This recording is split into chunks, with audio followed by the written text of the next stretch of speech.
நீங்க சேர்ந்தா மாரி ஒரு 4 நாள், 5 நாள் உங்களுக்கு பிடிச்ச கோயிலுக்கு போனீங்கன்னா, உடனே வீட்லலாம் கேட்பாங்க, "என்ன மாறுற? திடீர்னு ரொம்ப பக்தியெல்லாம் அதிகமாயிடுச்சு" அப்படிம்பாங்க.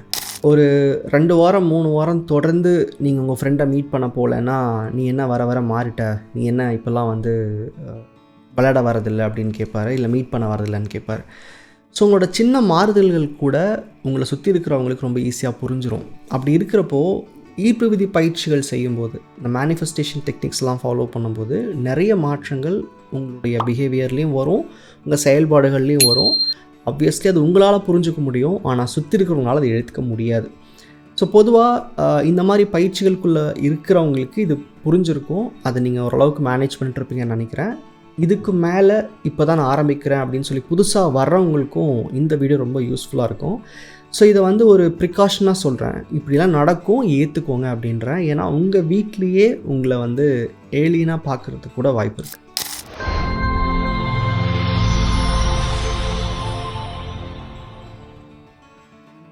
ஈர்ப்பு விதி பயிற்சிகள் செய்யும்போது நமக்குள்ள ஏற்படக்கூடிய எண்ண மாற்றங்கள் கண்டிப்பா நம்மளால உணர்ந்து அதுக்கு தகுந்த மாரி நம்ம செயல்பாடுகள் செஞ்சுருவோம். ஆனா இந்த மாறுதல்கள் வந்து உங்கள சுத்தி இருக்கிறவங்களுக்கு ரொம்ப ரேஷனலா தெரியும். காரணம் என்னன்னா, நீங்க பேசுற விதம் மாறும். உங்களுடைய இந்த ஒரு சில விஷயங்கள அணுகுற முறை மாறும். ரொம்ப கம்போஸ்டா ஆரம்பிப்பீங்க. அ முன்ன இருக்கிறத விட ஆப்வியஸ்லி கொஞ்சம் கேர்லெஸ் மைண்ட் செட் வரும். பிகாஸ் ஈர்ப்பு விதிக்குள்ள வரும்போது ஃபர்ஸ்ட்டு நம்ம கான்ஷியஸ ஒரு ஒரு ஒரு பண்பட்ட நிலைக்கு மாற்ற முயற்சி பண்ணுவோம். இந்த நன்றி எழுதுறது, அஃபர்மேஷன் கேட்க இந்த மாதிரி பேசிக்ஸ்லாம் பண்ணிவிட்டு டீடாக்ஸ்லாம் பண்ணும்போது ஆப்வியஸ்லி ரொம்ப கம்போஸ்ட் ஆகிடுவீங்க. ஸோ இந்த மாற்றங்களை வந்து உங்கள் சுற்றி இருக்கிறவங்க உணர ஆரம்பிப்பாங்க. நிறைய நேரங்கள் அதை ஏற்றுக்க மாட்டாங்க. ஸோ இந்த பிரச்சனையை ஏன் இங்கே பேசணும் அப்படின்னா, இப்படி ஒரு மாறுதல் நடக்கும்போது உங்களை சுற்றி இருக்கிறவங்களை ஏற்றுக்கலைன்றது ரொம்ப நார்மல்னு புரிஞ்சுக்கணும். இதுக்காக நிறையா ப்ரிகாஷனரிஸ் வந்து என்னோடய கோர்ஸ்லையாக இருக்கட்டும், நம்ம சேனல்லையாக இருக்கட்டும் முன்னாடியே சொல்லியிருக்கிறோம். பட் நேரடியாக சொல்லணுன்னா, இந்த மாதிரி உங்களை சுற்றி இருக்கிறவங்களும் உங்களை வேறுபடுத்தி பார்க்குறத நீங்கள் ஏற்றுக்கோங்க. ஏன்னா இப்போ யோசிச்சு பாருங்களேன், நீங்கள் ஒரு 10 வருஷம் கழித்து உங்கள் ஃப்ரெண்டை பார்க்குறீங்க அப்படிங்கிறப்போ அவங்க கேட்பாங்க, என்ன நீ ஆளே வேறு மாதிரி ஆகிட்ட, என்னாச்சு, லைஃப் எப்படி போகுது, உன்னோட வே ஆஃப் ஸ்பீச்செல்லாம் மாறி இருக்கு அப்படிம்பாங்க. ஸோ 10 வருஷத்தில் ஒரு மனுஷன் மாறுறது நார்மல் தான். அது உங்கள் ஃப்ரெண்டை நீங்கள் பார்க்கும்போது அவர் கேட்குறாருன்னா அதை ஏற்றுக்கிற மாதிரி இருக்கும். ஆனால் இந்த பயிற்சிகளுக்குள்ளே வரும்போது நீங்கள் 2 மாதம் 3 மாதத்துக்குள்ளேயே நிறைய மாற்றங்களுக்குள்ளே போவீங்க. உங்கள் பிஹேவியர்ஸ் மாறுறத பார்ப்பாங்க. ஸோ அப்போ அவங்களால அது ரொம்ப அக்செப்ட் பண்ணிக்க முடியாத மாதிரி இருக்கும். காரணம் என்ன அப்படின்னா, நீங்கள் இந்த பயிற்சிகளுக்குள்ளே வரும்போது இந்த உலக பரபரப்புகளுக்குள்ளேருந்து வெளியே வந்துடுவீங்க. ஸோ ஒருத்தர் பயந்துட்டுருக்காரு, விச் மீன்ஸ் உங்கள் ஃபேமிலிக்குள்ளே ஒரே மாதிரியான மைண்ட் செட் தானே இருக்கும். ஒரு விஷயத்தை எப்படி அணுகணும், பணத்தை எப்படி பார்க்கணும்னு பேரண்ட்ஸ் தானே சொல்லி கொடுத்துருப்பாங்க.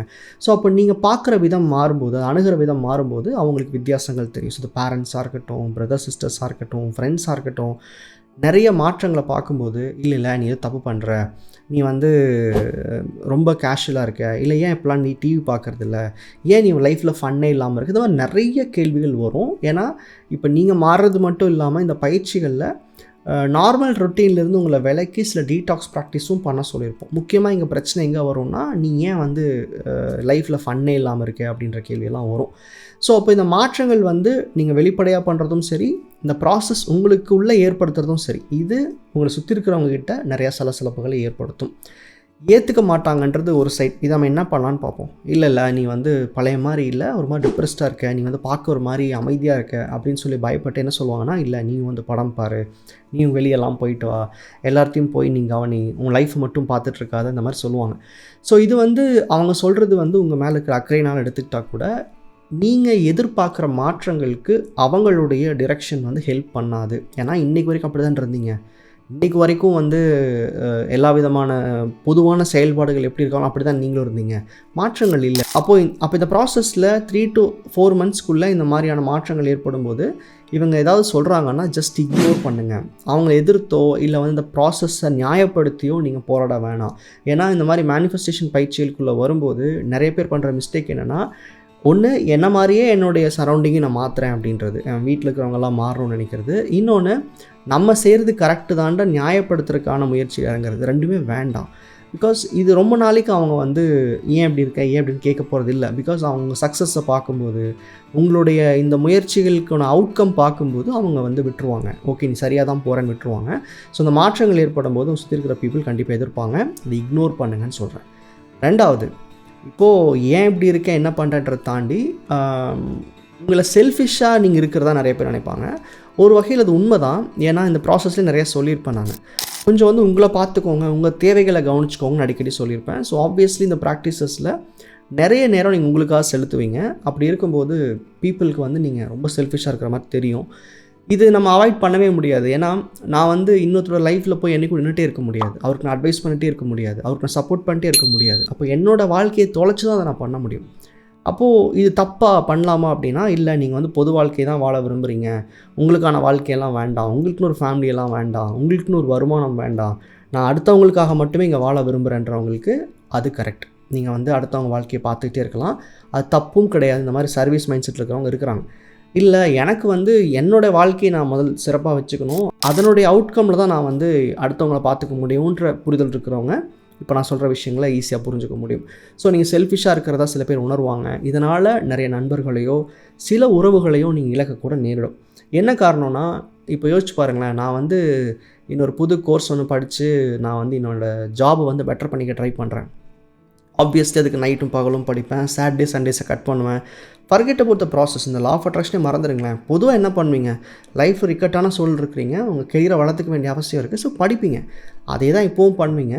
ஆனால் இவங்களுக்கு நீங்கள் வேறுபட்ட மாதிரி தெரிவிங்க. பிகாஸ் நீங்கள் ரெகுலராக எப்படி இருக்கீங்களோ அப்படி இல்லைனா உங்களை சுற்றி இருக்கிறவங்களால ஏற்றுக்க முடியாதுன்றது தான் உண்மை. ஸோ இப்போ செல்ஃபிஷாக தெரியுறீங்க, நீங்கள் வந்து முதல் மாதிரி இல்லைன்னு சொன்னால் just ignore and move on. இந்த ப்ராசஸில் ஒரே ஒரு விஷயம் புரிஞ்சுக்கணும். நீங்கள் இந்த மேனிஃபெஸ்டேஷன்லாம் பண்ணி இல்லை நீங்கள் இந்த ப்ராசஸே வராமல் உங்கள் லைஃப்பை நீங்களே கவனித்து வளர்ந்தீங்கன்னா கூட, எந்த வகையில் வளர்ந்தாலும் சரி, இன்றைக்கி இருக்க நிலையிலிருந்து ஃபினான்ஷியலாவோ இல்லை கெரியர் வைஸோ இல்லை ரிலேஷன்ஷிப் வைஸோ இல்லை ஹெல்த் வைஸோ எதில் வளர்ந்தாலுமே நீங்கள் உங்களை சுற்றி இருக்கிறவங்களுக்கு அந்நியப்படுவீங்க. உங்களை வித்தியாசமாக தான் பார்ப்பாங்க, ஏலியன் மாதிரி தான் கன்சிடர் பண்ணுவாங்க. பிகாஸ் நேற்று வரைக்கும் என் கூட தான் இருந்த, நீ எப்படி சடனாக இதெல்லாம் பண்ண? அப்போது அந்த மாற்றங்கள் ஏற்படும் போது இந்த பீப்புளும் கூட இருக்க மாட்டாங்க. இப்போது உங்களுடைய 21 வயசில் பழகிட்டு இருந்த சில உறவுகள், நண்பர்கள் இன்றைக்கி பேசுகிறது இல்லை. காரணம் என்ன? நேரம் இல்லைன்னு சொல்லலாம், நெருக்கமாக இல்லைன்னு சொல்லலாம். அதெல்லாம் உண்மையான காரணம் கிடையாது. நம்ம வளர்ந்தாவோ இல்லை அவங்க வாழ்க்கையில் அவங்க வளர்ந்தாவோ நீங்கள் ஒன்றா இருக்க முடியாது. ஸோ அப்போது பீப்புள் நம்மளை கடந்து போயிட்டே தான் இருப்பாங்க. இந்த ஹோல் ப்ராசஸில் உங்களை எதிர்த்தாலும் உங்களை ஏலியன் மாதிரி பார்த்தாலும் எப்படியும் உங்க கூட தான் இருப்பாங்க அப்படின்றது பேரண்ட்ஸ். அப்புறம் ஒரு வேளை நீங்கள் மேரேஜ் லைஃப்பில் இருக்கீங்கன்னா உங்களுடைய ஸ்பௌஸ் கண்டிப்பாக அவங்கள விட்டு போகிறது கிடையாது. ஏன்னா நீங்கள் இந்த பயிற்சிகள் மூலமாக ஏற்படுத்தக்கூடிய மாற்றங்கள் அவங்க வாழ்க்கையில் நிறையா பெட்டரான விஷயங்களை கொண்டு வரப்போகுது. ஸோ இப்போ இந்த 2 பேர்த்தை தவிர உங்கள் லைஃப்பில் இந்த ப்ராசஸில் இருக்கும்போது யார் தடையாவோ இதை ஒரு ஒப்பீனியனாவோ ஷேர் பண்ணாலும் just ignore and move on. நீங்கள் வளரும்போது உங்கள் வாழ்க்கையில் நிறையா பேரை விடுவிக்க வேண்டிய அவசியம் இருக்கும். பீப்புள் கடந்து போவாங்க, கடந்து போகணும், இல்லாட்டி நீங்கள் வளரலன்னு அர்த்தம். இப்போது ஒரு 10 வருஷம் 15 வருஷமாக ஸ்டாக்னட்டாக இருக்கேன்னு இந்த வீடியோ பார்க்குறவங்க யாராவது உணர்றீங்கன்னா, அதாவது எந்த வளர்ச்சி இல்லாமல் இருக்கீங்க உணர்றீங்கன்னா, நீங்கள் தொடர்ந்து இந்த 10-15 வருஷத்தில் ஒரே மாதிரி ஆட்களோடு கூட பழகிட்டு அந்த ஆட்கள் கூட லைஃப்பை லீட் பண்ணிக்கிட்டு உங்கள் சிந்தனைகளை அதிகமாக அவங்களுக்காக செலுத்திக்கிட்டு இருக்கீங்கன்னு அர்த்தம். அப்போது நம்ம மைண்ட் வந்து நம்ம வளர்ச்சியை நோக்கி போகாது, புது விஷயங்களை நோக்கி போகாது. ஸோ அப்போது இது வந்து ஈர்ப்பு விதியாக பார்த்தாலும் சரி, இந்த ஈர்ப்பு விதியெல்லாம் ஒதுக்கி வச்சுக்கிட்டு இந்த ப்ராசஸ்லாம் ஒதுக்கிட்டு நீங்கள் தனியாக செயல்பட்டு ஜெயித்தாலும் சரி, உங்கள் சிந்தனை, வாழ்க்கை, உங்களுடைய செயல்பாடுகள் மாறும்போது வாழ்க்கையில் சில பீப்புளை இழப்பீங்க. உங்கள் வீட்டுக்குள்ளேயே இருக்கிறவங்கள வித்தியாசம் பார்த்தா கூட அது ஏற்றுக்கோங்க, போக போக அவங்க பழகிப்பாங்க.